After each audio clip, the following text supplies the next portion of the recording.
Back to Nightingale nursing academy. तो आज मैं आपके लिए फिर से एक न्यू अपडेट लेके आ गई हूँ। जैसे कि आप यहाँ पे देख पा रहे हैं कि यहाँ पे जो न्यू अपडेट आ चुकी है स्टाफ नर्स के लिए, ठीक है जी हाँ। यहाँ पे मुख्यमंत्री जी ने कहा है कि यहाँ 25,000 नर्सिंग कर्मियों का जो है वहाँ पे वैकेंसी जो है निकाला जाएगा, ठीक है। तो यहाँ पे मैं आपको बताऊंगी पूरी अपडेट, बने रही वीडियो के एंड तक क्योंकि वीडियो बहुत ही इंपॉर्टेंट होने वाला है। इससे पहले अगर आप चैनल पे नया हो तो चैनल को सब्सक्राइब कर लीजिएगा।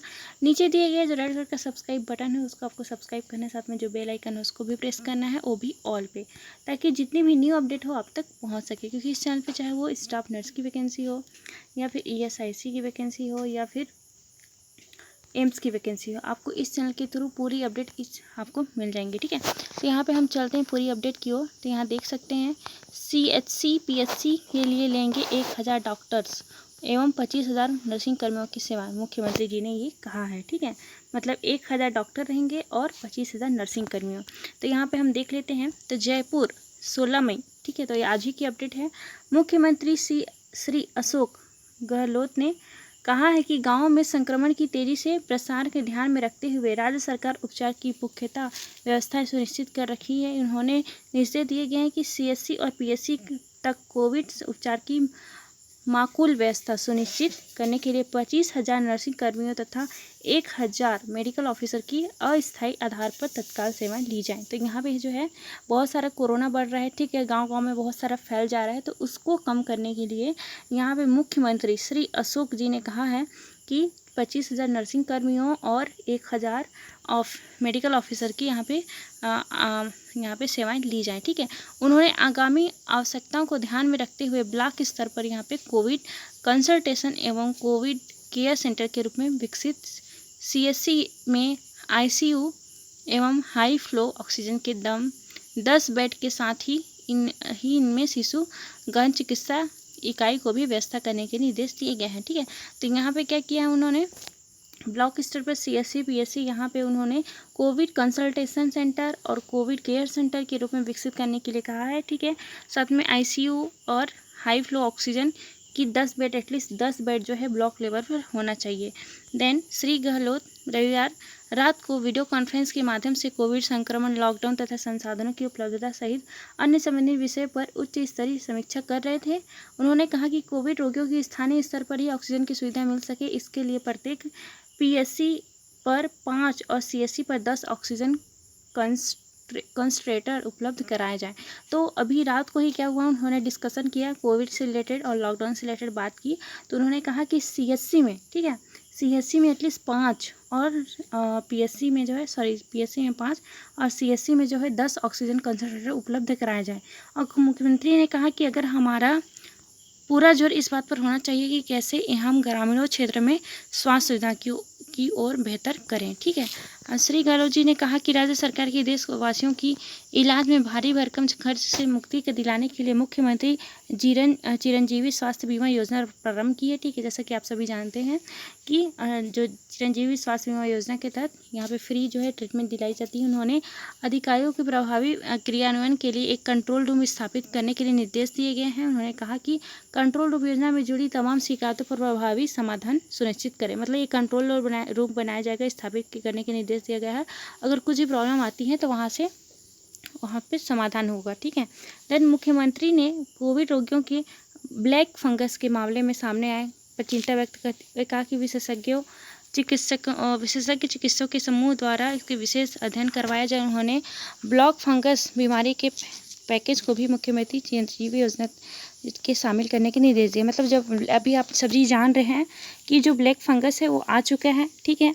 तो उसके तहत भी उन्होंने क्या किया है कि इसके अध्ययन करने के लिए जो विशेषज्ञ हैं, ठीक है, साइंटिस्ट, उनको रिसर्च करने के लिए कहा। साथ में जो इनको जो चिरंजीवी बीमा योजना में भी इंक्लूड करने के लिए बोला गया। मतलब अगर किसी को ब्लैक फंगस हो रहा है तो उसको बीमा योजना के तहत ही जो है ट्रीटमेंट कराया जाएगा।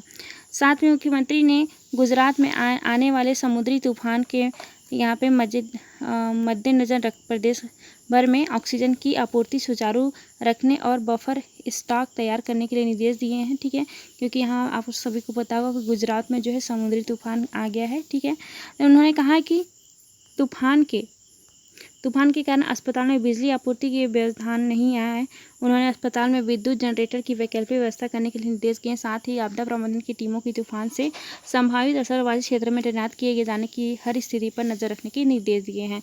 तो अभी बहुत सारे तूफान आ रहे हैं गुजरात की ओर से, तो यहाँ पे जो है बिजली जो है बंद हो सकता है, तो उसके लिए विद्युत जनरेटर तैयार करने के लिए भी यहाँ पे उपदेश दिए हैं।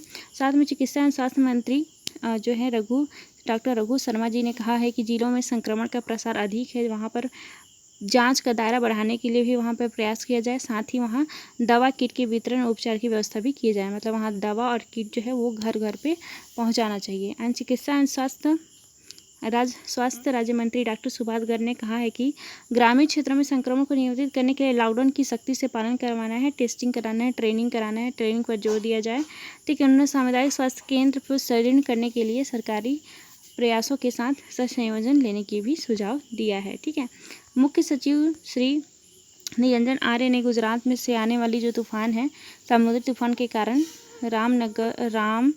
जामनगर और हजीरा के में ऑक्सीजन आपूर्ति की प्रभावित करने की आशंका में मद्देनज़र केंद्र सरकार ने उच्च अधिकारियों के साथ यहाँ पे पूरा डिटेल यहाँ पे दिया गया है कि इन्होंने क्या क्या जो है यहाँ पे इन्फॉर्मेशन दी है। साथ में यहाँ पे ये भी बताया गया है, मुख्य सचिव जो श्री निरंजन आर्य के ने गुजरात में आने वाली जो समुद्री तूफान के कारण राजनगर में हजीरा में ऑक्सीजन की पूर्ति कराने के लिए भी यहाँ पे उपदेश दिया गया है। साथ में जो पुलिस महानिदेशक श्री ML लाठर ने बताया कि समुद्री तूफान को देखते हुए NDRF को अलर्ट करने के लिए क्या है, तूफान से मद्देनज़र NDRF में 10 टीमें गुजरात में रवाना हो चुकी हैं। ठीक है, और साथ में अतिरिक्त मुख्य सचिव जो है उन लोग भी यहाँ पे इंक्लूड है, जिसमें कि 1200 टीमें गठित की गई हैं यहाँ पे, और 11 लाख परिवारों को घर घर सर्वे का काम करेगी। ठीक है, जिनमें अधिक पॉजिटिव जो केस हैं वहाँ पे। इसके बाद है मुख्य सचिव गृह श्री अभय कुमार ने कंटेनमेंट जोन को व्यवस्था तथा लॉकडाउन की पाबंदियों को पालन के बारे में बताया। उन्होंने कहा कि जिला कलेक्टर को निर्देश दिए गए हैं कि जहां आर्मी की यूनिट है वहां तूफान से बचाने के लिए मदद ली जाए। यहाँ पूरा आपका जो है तूफान के बारे में बताया गया है। साथ में यहाँ उद्योग सचिव श्री आशुतोष एटी ने ऑक्सीजन के उठाव एवं एयर लिफ्टिंग सेवा पुनः बहाल होने, समुद्री तूफान के कारण ऑक्सीजन के बफर स्टॉक आदि की जानकारी दी है। चिकित्सा सचिव श्री सिद्धार्थ महाजन ने बताया कि प्रदेश भर में 345 सामुदायिक स्वास्थ्य केंद्र को कोविड कंसल्टेशन और कोविड केयर सेंटर के रूप में विकसित कराना है। ठीक है, उसमें 6500 मतलब 6500 ऑक्सीजन कंसल्टेंट उपलब्ध यहाँ पे कराने के लिए भी उपदेश दिए हैं। साथ में अतिरिक्त यहाँ मुख्य सचिव श्री सुबोध अग्रवाल, प्रमुख आवासीय आयुक्त श्रीमती रोली सिंह, जयपुर विकास प्राधिकरण आयुक्त श्री गौरव गोयल, ये सब पूरा नाम दिए गए हैं। ठीक है, जिन्होंने साथ में उन्होंने डिस्कशन किया होगा। तो ये थी पूरी अपडेट। तो बहुत अच्छी अपडेट रहेगी कि जो है 25,000 जो कर्मी हैं, तो स्वास्थ्य कर्मी आपके नर्सिंग वाले, उनका पोस्टिंग किया जाएगा। अब देखते हैं कैसे कैसे इसका वैकेंसी आता है। तो अभी आपको क्या करना है, चैनल पे बने रहना है, ताकि जो भी वैकेंसी आती है हम आपको उससे अपडेट कराते रहें। ठीक है, तो ये थी अपडेट। अगर अपडेट अच्छी लगी तो वीडियो को लाइक करें, वीडियो को ज़्यादा शेयर करें। मिलते हैं नेक्स्ट वीडियो में विथ न्यू अपडेट के साथ। तब तक के लिए बाय।